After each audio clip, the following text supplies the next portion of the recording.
Hi friends, അസ്സലാമു അലൈക്കും. നമസ്കാരം. ഇന്ന് ഞാൻ തയ്യാറാക്കാൻ പോകുന്നത് ബീഫ് കൊണ്ടുള്ള ഒരു സിമ്പിൾ റെസിപ്പിയാണ്. ബീഫ് ചീന്ത് എന്നാണ് ഇതിനെ പറയുന്നത്. വളരെ കുറച്ച് ഓയിൽ വെച്ച് നമുക്ക് ചെയ്യാവുന്ന ഒരു വിഭവമാണ്. വളരെ പെട്ടെന്ന് തന്നെ ചെയ്തെടുക്കാൻ പറ്റും. അതെങ്ങനെയാണ് തയ്യാറാക്കണമെന്ന് നോക്കാം. അതിനുവേണ്ടി ഞാനിവിടെ കുറച്ച് ബീഫ് എടുത്ത് വെച്ചിട്ടുണ്ട്. അത് ഒട്ടും തന്നെ എല്ലില്ലാത്ത പീസാണ് എടുത്ത് വെച്ചിരിക്കുന്നത്. കുറച്ച് നീളമുള്ള പീസായിരുന്നാൽ കുറച്ചുകൂടി എളുപ്പത്തിന് ഇത് ചെയ്യാൻ പറ്റും. കാണാനും നല്ല ഭംഗിയായിരിക്കും. ഇതിലോട്ട് ഞാനൊരു 1/2 ടേബിൾ സ്പൂൺ ഇഞ്ചി വെളുത്തുള്ളി പേസ്റ്റ് ചേർത്ത് കൊടുക്കുന്നുണ്ട്. 1/4 ടേബിൾ സ്പൂൺ മഞ്ഞൾപ്പൊടി, അതുപോലെ തന്നെ 1/2 ടേബിൾ സ്പൂൺ പെരുംജീരകപ്പൊടി, വലിയ ജീരകപ്പൊടിയാണ്. അതും ആവശ്യത്തിന് ഉപ്പും ചേർത്ത് നല്ലതുപോലെ ഒന്ന് മിക്സ് ചെയ്തെടുക്കാം. ഇറച്ചിയിലൊക്കെ നല്ലതുപോലെ ഒന്ന് തേച്ച് പിടിപ്പിച്ചെടുക്കണം. ഇതിനെ തേച്ച് പിടിപ്പിച്ച് ഒരു 10 മിനിറ്റ് വെച്ചതിന് ശേഷം നമുക്കൊരു കുക്കറിലോട്ട് ഇത് വെച്ച് വേവിച്ചെടുക്കാം. കുക്കറിലാക്കിയിട്ടുണ്ട്. ഇതിനി ഒരു 3-4 വിസിൽ വെള്ളമില്ലാതെ ഒന്ന് വേവിച്ചെടുക്കണം.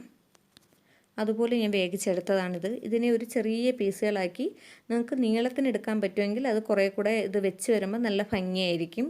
ഞാനിപ്പോൾ ഇതുപോലെ എടുത്തിട്ടുണ്ട്. നിങ്ങൾക്ക് നീളത്തിലെടുക്കാൻ പറ്റുമെങ്കിൽ അതുപോലെ എടുക്കുക. അതെടുത്ത് മാറ്റിയതിന് ശേഷം ഒരു പാനിലോട്ട് ഒരു 2 ടേബിൾ സ്പൂണോളം എണ്ണ ഒഴിച്ചു കൊടുക്കുക.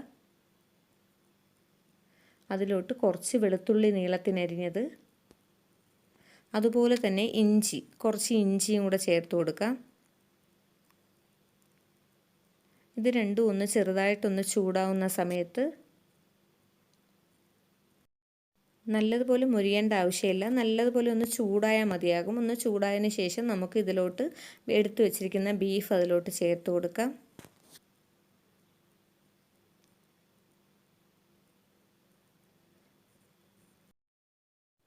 ബീഫ് നല്ലതുപോലെ ഒന്ന് ഇളക്കി കൊടുക്കുക. അതിനുശേഷം കുറച്ച് കറിവേപ്പില ചേർത്ത് കൊടുക്കാം. ഒരു 1/4 ടേബിൾ സ്പൂൺ ചില്ലി ഫ്ലെക്സ് ചേർത്ത് കൊടുക്കാം. ചതച്ച മുളക്, ഒരു സവാള നീളത്തിൽ അരിഞ്ഞത് ചേർത്ത് കൊടുക്കാം. ഒരു 2-3 പച്ചമുളക് നീളത്തിൽ അരിഞ്ഞത് അതും ചേർത്ത് കൊടുക്കാം. ആവശ്യത്തിന് ഉപ്പ് ചേർത്ത് കൊടുക്കുക. ബീഫിൽ നമ്മൾ ഉപ്പ് ചേർത്താണ് വേവിച്ചെടുത്തിരിക്കുന്നത്. ഇത് സവാളയ്ക്കും മുളകിനൊക്കെ ഉള്ള ഉപ്പാണ്. അതുകൊണ്ട് കുറച്ച് ഉപ്പ് ചേർത്ത് നല്ലതുപോലെ ഒന്ന് മിക്സ് ചെയ്യുക. ഇതിൻ്റെ കളറൊക്കെ ഒന്ന് മാറി വരുന്നത് വരെ ഒന്ന് മിക്സ് ചെയ്യുക. മീഡിയം ഫ്ലെയിമിൽ ഇട്ട് കൊടുത്താൽ മതിയാകും. എണ്ണ നമ്മളിത് കുറച്ചേ ചേർത്ത് കൊടുത്തിട്ടുള്ളൂ. വേണമെങ്കിൽ ഒരു ടേബിൾ സ്പൂൺ, 1 ടേബിൾ സ്പൂണും കൂടെ ചേർത്ത് കൊടുക്കാം. ഇതിപ്പോൾ ഇത്രയും എണ്ണയിൽ തന്നെ ഇത് ശരിയായി കിട്ടുന്നതാണ്. കുറച്ച് സമയം കഴിഞ്ഞപ്പോൾ തന്നെ ഇതിൻ്റെ കളറൊക്കെ ഒന്ന് മാറ്റം വന്നിട്ടുണ്ട്. ഇനി നമുക്ക് കുറച്ച് പൊടികൾ ഇതിലോട്ട് ചേർത്ത് കൊടുക്കാം. കുറച്ച് 1/4 ടേബിൾ സ്പൂണിനേക്കാൾ പകുതിയിൽ കുറച്ച് മഞ്ഞൾപ്പൊടി ചേർത്ത് കൊടുക്കാം. 1/4 ടേബിൾ സ്പൂണോളം ഗരം മസാല, 1/2 ടേബിൾ സ്പൂണ് വലിയ ജീരകപ്പൊടി, 1/2 ടേബിൾ സ്പൂൺ മുളക് പൊടി, ഇതെല്ലാം കൂടി ചേർത്ത് നല്ലതുപോലെ ഒന്ന് മിക്സ് ചെയ്ത് കൊടുക്കുക. മീഡിയം ഫ്ലെയിമിൽ തന്നെ വെച്ച് കൊടുക്കുക.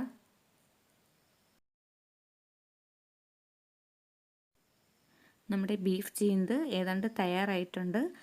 നല്ലതുപോലെ ഒന്ന് ഫ്രൈ ആയി കിട്ടിയിട്ടുണ്ട്. ഈ സമയത്ത് നമുക്ക് ഒരു നാരങ്ങയുടെ ഒരു പകുതി നമുക്കിതിലോട്ട് ചേർത്ത് കൊടുക്കാം. പകുതി നാരങ്ങയുടെ ജ്യൂസും കൂടെ ഇതിലോട്ട് ചേർക്കുമ്പോൾ ഇത് വളരെ നല്ലൊരു ടേസ്റ്റാണ്. കുറച്ച് പുളിപ്പൊക്കെ കൂടെ ചേർന്ന് നമ്മുടെ ഈ ബീഫ് ചീന്ത് കഴിക്കാൻ നല്ല ടേസ്റ്റാണ്. ഇതിപ്പോൾ തയ്യാറായിട്ടുണ്ട്. ഈ സമയം ഫ്ലെയിം നല്ലതുപോലെ ഒന്ന് കൂട്ടിയതിന് ശേഷം ഒന്ന് കുറച്ച് ഓഫാക്കുക. ഫ്ലെയിം ഓഫാക്കിയിട്ടുണ്ട്.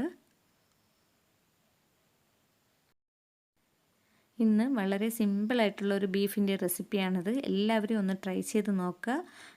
ഈ വീഡിയോ ഇഷ്ടമാവുകയാണെങ്കിൽ ലൈക്ക് ചെയ്യാനും ഷെയർ ചെയ്യാനും കമൻറ്റ് ചെയ്യാനും മറക്കരുത്. സബ്സ്ക്രൈബ് ചെയ്യാത്തവരാരെങ്കിലും ഈ വീഡിയോ കാണുകയാണെങ്കിൽ ഒന്ന് സബ്സ്ക്രൈബ് ചെയ്തേക്കുക. തൊട്ടടുത്തുള്ള ബെല്ലൈക്കൺ ഒന്ന് ഓണാക്കുക. അതിൻ്റെ മുകളിൽ 3 ഓപ്ഷൻ വരും. അതിൽ ഓൾ എന്ന് പറയുന്ന ഓപ്ഷൻ ഓണാക്കി ഇടുക. അപ്പോൾ പുതുതായി ഏത് വീഡിയോ ഇടുകയാണെങ്കിലും നിങ്ങൾക്ക് അപ്പോൾ തന്നെ കാണാൻ പറ്റുന്നതായിരിക്കും.